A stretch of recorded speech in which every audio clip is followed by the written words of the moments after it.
E hoje é dia de apresentação de trabalho do sistema cardiovascular em pequenos animais. Essa mensagem é para o meu grupo. Pessoal, divirtam-se na apresentação. Divirtam-se com o conhecimento que vocês estão adquirindo nesse processo e divirtam-se na apresentação. A apresentação é do conteúdo, Vocês não foram treinados em oratória. Lógico que a gente tem que evoluir todo dia. Eu não tive tempo de treinar vocês. Eu não sei se vocês sabem, mas eu sou professora de oratória. Mas a gente não teve tempo para isso. Então eu me responsabilizo com a apresentação de vocês. Portanto, não se preocupem com nada. Apenas destilem esse conhecimento lindo da medicina veterinária. Eu sou a doutora Daniela Richopo, biomédica. Agora, a biomédica na veterinária. Biomed Vet é o seu canal. Pra gente crescer junto, aprender junto, tirar as dúvidas e se divertir bastante. Então, aqui é o conteúdo programático de um trabalho do sistema cardiovascular em pequenos animais, tá? Sistema cardiovascular de pequenos animais, principalmente mamíferos como cães e gatos, é um circuito fechado composto por coração, artéria, veias e capilares. Sua função principal é transportar oxigênio, nutrientes, hormônios e eliminar resíduos metabólicos, o que é assegurado por um ciclo de contração, sístole, e relaxamento, diástole. Coração, ele é o órgão central e é composto por 4 câmaras cardíacas e 4 válvulas cardíacas, ou válvulas. As válvulas atrioventricular, então tá entre o átrio e o ventrículo. Esquerda e direita são a mitral e a tricúspide, e semilunares. Esquerda e direita, e semilunares. Esquerda e direita, aórtica. Então, as válvulas atrioventriculares, esquerda e direita, mitral e tricúspide, e semilunares, esquerda e direita, aórtica e pulmonar, mantêm o sangue fluindo em direção do corpo através do coração. E as válvulas nas veias de grande calibre, pequeno calibre, grande calibre, mantém o sangue fluindo de volta para o coração. É um circuito fechado, ele vai, faz o caminho inteiro e volta. As 4 cavidades do coração. Os átrios são as cavidades superiores. Então, aqui a gente tem o coração, temos cavidade superior e inferior. Os átrios são as cavidades superiores, que recebem o sangue de volta para o coração, tá? Vindo de parte sistêmica do corpo todo ou do pulmão, é sempre os átrios, que são as cavidades superiores, que recebem o sangue de volta.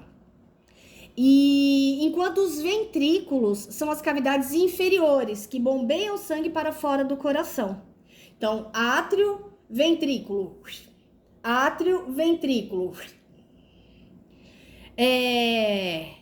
Do coração para os pulmões, para o corpo, repetidamente. Átrio direito. O átrio direito recebe o sangue venoso, é o sangue pobre em oxigênio, vindo do corpo. Ventrículo direito recebe o sangue do átrio direito e bombeia para os pulmões para ser oxigenado. Átrio, ventrículo. O átrio, aí já oxigenou lá no pulmão, já fez a troca gasosa e aí ele volta, né? Então, o ventrículo direito recebe o sangue do átrio direito.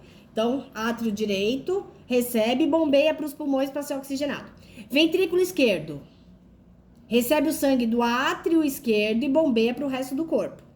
Septos são paredes musculares que dividem o coração internamente, senão essas câmaras iam ficar tudo grudadas, né? Iam ficar tudo unidas. Septo interatrial separa o átrio direito do átrio esquerdo. Então, interatrial, entre átrios. Septo interventricular, entre ventrículos, separa o ventrículo direito do ventrículo esquerdo. Válvulas cardíacas. Vocês viram que eu tô aqui seguindo uma leitura? Porque esse é um material pronto, tá? É um trabalho para ser apresentado. Então, vamos lá. Válvulas cardíacas são estruturas semelhantes a portas, tá? Que abrem e fecham para controlar o fluxo sanguíneo, impedindo que o sangue volte de onde ele veio. E as principais são as válvulas atrioventriculares, tricúspide e mitral. E as válvulas semilunares, aórtica e pulmonar. Vamos ver agora as camadas do coração? São o epicárdio, a camada mais externa da parede cardíaca e camada visceral do pericárdio. Miocárdio, a camada muscular média e mais espessa. Endo, dentro, a camada interna lisa que reveste as câmaras e válvulas. O pericárdio é um saco de 2 camadas, gente, que é o próprio, de 2 camadas que envolve o coração. Então, a pele do coração é o pericárdio, que envolve o coração, com uma camada externa fibrosa e a camada interna serosa, que é o próprio epicárdio. Sendo as 4 camadas do ponto de vista estrutural, embora o epicárdio e o miocárdio sejam as camadas da parede cardíaca propriamente dita. Pericárdio ele é fibroso, camada mais externa e fibrosa, que envolve todo o coração, protegendo e mantendo-o num lugar. Isso aí vai ficar solto aqui dentro. Pericárdio seroso, então esse é o pericárdio fibroso. Pericárdio seroso é composto por 2 camadas serosas, visceral e parietal. E a camada mais externa do pericárdio seroso é o próprio epicárdio. Epicárdio, a camada mais externa da parede do coração.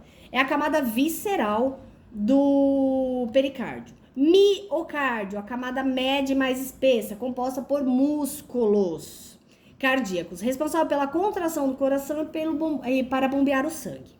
E o endocárdio, é a camada mais interna do coração, que reveste as cavidades, as válvulas cardíacas e os vasos sanguíneos que saem e entram no coração. Qual é o ciclo cardíaco? É uma sequência coordenada de eventos que ocorre durante cada batida do coração. Cada batida conta. Durante a qual os ventrículos se enchem de sangue. Essas 2 fases trabalham... eita, nós, onde que eu tô aqui? Ciclo cardíaco, vamos começar de novo, né? É uma sequência coordenada de eventos que ocorre durante cada batida do coração, garantindo a circulação eficiente do sangue por todo o corpo. O ciclo é dividido em 2 fases principais, sístole e diástole. A sístole é a fase da contração do coração, durante o qual o sangue é bombeado para fora dos ventrículos. As câmaras inferiores do coração, ventrículos são câmaras inferiores do coração. A diástole é a fase do relaxamento do coração, durante a qual os ventrículos se enchem de sangue. Essas 2 fases trabalham juntas para garantir que o sangue seja bombeado para os pulmões, para ser oxigenado e depois para o resto do corpo para fornecer oxigênio e nutrientes. Frequência cardíaca. A frequência cardíaca é o número de batimentos cardíacos por minuto. Em cães e gatos, a frequência cardíaca normal varia de acordo com a idade, raça, tamanho e nível de atividade do animal. Cão de porte grande, 60 a 100 batimento. Cães de porte pequeno, de 100 a 160. E gatos, geralmente, de 110 a 200 batimentos por minuto. Os vasos sanguíneos são estruturas tubular. Quem gosta de Stranger Things vai lembrar. Tubular. Por onde o sangue circula. Presentes em todo o organismo. Esses vasos formam um grande sistema de tubos, é uma tubulação do organismo, que garante que o sangue bombeado pelo coração siga em direção ao corpo e posteriormente retorne. Então, existe válvula no caminho todo, viu, gente? Tipos de vasos sanguíneos. Artérias. As artérias levam o sangue do coração para os órgãos, ramificando-se em arteríolas e depois capilares. Veias. Transforma o sangue de volta. A artéria leva a veia à volta. Transporta o sangue de volta para o coração, recolhendo das vênulas que vem dos capilares. E aí engrossa de novo. Capilares. Vasos minúsculos, onde ocorrem as trocas de oxigênio e nutrientes entre o sangue e o tecido. Curiosidade em cães. Uma particularidade da aorta canina reside no seu padrão de ramificação, que varia entre as espécies, com destaque para a ausência do tronco braquiocefálico em carnívoros e a presença em outros mamíferos. Em carnívoros, incluindo cães, o tronco braquiocefálico, que é um vaso que se origina no arco aórtico e se divide nas artérias subclávia direita e tronco bicarotídeo é ausente. Nesse caso, o tronco bicarotídeo é ausente. O tronco bicarotídeo dá origem às artérias carótidas, comum, esquerda e direita. Já a artéria subclávia esquerda em cães é emitida pela aorta. Estudar medicina veterinária é estudar medicina com mais 22 espécies, não só o mamífero, tá? Que é igual. E mesmo assim, na medicina veterinária tem um monte de diferença. Além da básica, que é o corpo humano, para nós, O corpo humano, o mamífero, ele é o básico. E a partir dele, né, quando você vai fazer uma prova de um sistema, você tem que saber o humano e mais umas 22 espécies. Pequena e grande circulação. Pequena circulação é aquela circulação contida entre coração, pulmão, coração. E grande circulação é coração, pulmão, coração e corpo inteiro, tá? Em animais, em geral, a pequena circulação ou circulação pulmonar é o percurso do sangue do coração aos pulmões para oxigenação e de volta ao coração, partindo do ventrículo direito e retornando ao átrio esquerdo pelas veias pulmonares, tá? Por quê?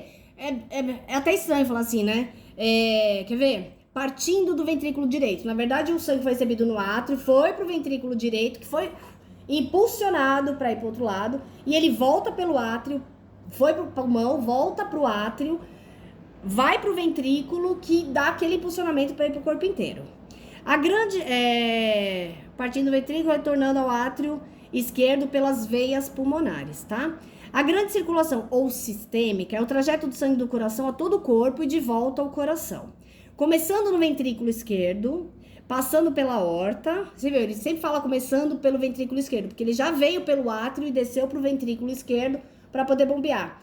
É legal que assim, no coração tem uma coisa diferente, né? Todo mundo associa o esquerdo, o canhoto, sempre a quem tá mais lascado, né? Aqui nesse caso é o contrário. O direito recebe o sangue com pouco oxigênio e o esquerdo é que recebe o sangue todo oxigenado para distribuir pro corpo inteiro. Espero que esse gatilho aí ajude a gente a lembrar. Vamos ver onde eu parei. A grande circulação ou sistêmica é o trajeto do sangue do coração a todo o corpo e de volta ao coração, começando no ventrículo esquerdo, passando pela aorta e rompendo os tecidos e retornando pelas veias cava, tá? Veia volta. Então, veia cava ao átrio direito. Átrio direito desce para o ventrículo. A circulação sistêmica ou grande circulação origina-se do ventrículo esquerdo do coração. O esquerdo recebeu o oxigênio. O sangue oxigenado. O sangue oxigenado sai do ventrículo esquerdo, passa pela válvula aórtica e percorre pela artéria. A artéria leva, veia volta. Então, artéria, aorta em direção a todo o corpo por diversas ramificações. Após a hematose, que é a troca gasosa, o sangue agora desoxigenado ou com menos oxigênio e rico em gás carbônico retorna ao coração pelo sistema venoso e desemboca no átrio direito por meio das veias cava cranial e caudal. Do átrio direito, o sangue passa pela válvula tricúspide e chega ao ventrículo direito e aí ele vai de novo para o pulmão. A circulação pulmonar ou pequena circulação origina-se no ventrículo direito do coração. Entrou pelo átrio, foi para o ventrículo. Então, considera-se a partir do ventrículo. Então, inicia-se no ventrículo direito. O sangue agora pobre em O2 e rico em gás carbônico passa pela válvula, para não ter retorno, passa pela válvula pulmonar e percorre pelo tronco pulmonar em direção aos pulmões. O tronco pulmonar se ramifica em artérias pulmonares, direita e esquerda. Após a troca gasosa pulmonar, o sangue se torna oxigenado, rico em O2. Retorna ao coração pelas veias pulmonares e desemboca no átrio esquerdo. Do átrio esquerdo, o sangue passa pela válvula mitral ou bicúspide, chega ao ventrículo esquerdo e aí tá a pequena circulação. Doenças cardiovasculares comuns em cães e gatos. Cães e gatos podem desenvolver várias doenças cardiovasculares como qualquer ser vivente e inclusive os mamíferos, incluindo doença da válvula cardíaca, que é uma condição comum que afeta a capacidade das válvulas de se abrir e se fechar adequadamente. Se não abre adequadamente, congestiona. Se não fecha adequadamente, passa a ter um refluxo, o que complica toda a pressão do coração, levando à regurgitação sanguínea, esse refluxo. Cardiomiopatia, uma doença do músculo cardíaco que causa fraqueza e ineficiência na capacidade de bombear o sangue.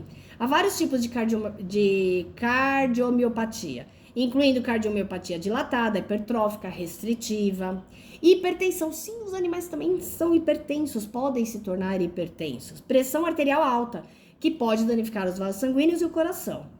Diagnóstico precoce e o tratamento adequado são essenciais para controlar essas doenças e melhorar a qualidade de vida dos animais. Dá para fazer uma cirurgia? Dá. Até por ser muito raro, Não o problema, tá? Mas a busca por solução. São cirurgias muito caras, existem sim válvulas desenvolvidas para serem substituídas. Existe cirurgia sim, mas infelizmente a minoria da minoria da minoria, 0,0001%, tem o interesse em pagar esse tipo de procedimento. Mas que existe, existe, tá, gente? É isso. Conclusão. O sistema cardiovascular dos pequenos animais possui peculiaridades que devem ser consideradas no diagnóstico, tratamento e prevenção de doença. Com o avanço das técnicas de diagnóstico e terapias inovadoras, o manejo de doenças cardiovasculares tem se tornado mais eficaz, melhorando a qualidade de vida desses animais. Prevenir para não remediar. E como biomédica, eu sou treinada em exames.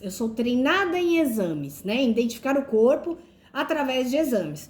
E eu vejo que a medicina veterinária, ela tá num limiar muito perigoso, tá, gente? Muito perigoso de se tornar uma nova medicina humana, né? Muito remédio e pouca investigação. Se o tutor não quer investigar, precisa de mais recurso, tá? Mais recurso pra gente explicar a necessidade. Eu tenho visto, por exemplo, o que não deve ser feito, como laudar um ultrassom com problemas no estômago, como por exemplo gastrite. Um ultrassom não é suficiente para identificar uma gastrite, porque as alterações anatômicas na parede do estômago podem ser outros problemas. Entrar imediatamente com um protetor gástrico, uma vez que já há uma alteração, e uma avaliação clínica, e a clínica ela é soberana, para você aliviar e prevenir naquele momento uma complicação mais grave, para que você tenha tempo de fazer uma pesquisa mais avançada, identificar o problema de verdade e tratar de verdade, tá? Não vamos ser médicos que só remediamos. Dar remédio é remediar, não é corrigir nada, não é resolver nada, tá? Então, entramos, agimos imediatamente, tá? E vamos dar tempo, vamos proteger o nosso paciente para que a gente tenha tempo de fazer uma pesquisa melhor. E é importante até, é um tipo de explicação que a gente tem que dar para o tutor. Nós estamos remediando esse problema imediato, focado nas alterações, na avaliação clínica, e agora nós precisamos investigar até para que a gente não fique tratando. E quando a gente fala do órgão mais sensível, que é o bolso, também ajuda. Você pode ficar gastando aí durante muito tempo por um tratamento que vai estar só remediando, porque a gente não vai estar, até então a gente não sabe qual é o problema verdadeiro, tá? Então façamos isso com tudo. Fizemos uma ausculta, não ouvimos nada, porque não pedir o exame para confirmar se há alteração ou não, se a clínica determinar. Chegou a alteração, joia, nós vamos remediar naquele momento. E aí nós vamos pesquisar de onde ela vem, de onde está vindo essas cardiopatias, para que a gente possa trabalhar na raiz do problema, tá? Corpo é sistêmico, uma coisa interfere na outra. Então a gente vai encontrar indícios em outras regiões. Acredite nisso, eu tô na área da saúde faz muito tempo e a gente encontra indícios que estão gerando problemas sistêmicos e atacando sistemas específicos, tá? É só a gente pensar em degeneração de uma forma geral. Processos infecciosos inflamatórios no organismo libera citocinas que bagunçam o sistema inteiro. Então não adianta focar numa área só específica e esquecer o que está ao redor dela, que também atrapalha ou auxilia na regeneração daquele processo, ou alivia, né, todo a dor e o problema. Ótima apresentação, galera, divirtam-se. E não esquece, se você ainda não me segue, segue meu canal, tá bom? Eu não tenho... gente, interesse nenhum aqui em ser a dona da razão. Pelo contrário, eu faço parte do problema, tá? Quando a gente levanta problema, é que as soluções aparecem. Quando a gente levanta questões, dúvidas, perguntas, é aí que a gente encontra soluções. O mundo não é movido por respostas, mas sim por perguntas. Eu tô aqui pra perguntar junto com você e compartilhar aquilo que aprendo e sem a menor interesse de ser dona da razão. Não concorda? Ótimo, se manifesta, tá bom? Não concordar e ficar quietinho só falando mal também não serve pra nada, não leva a gente pra lugar nenhum. Vamos junto. Beijo, turma.